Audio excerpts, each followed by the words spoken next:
إن الذين قالوا ربنا الله ثم استقاموا تتنزل عليهم الملائكة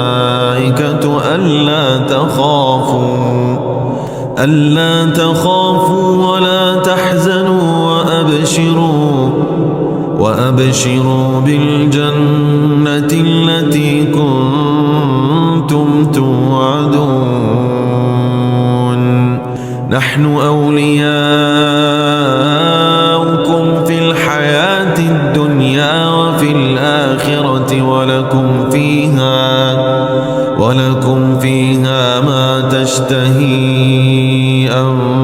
أنفسكم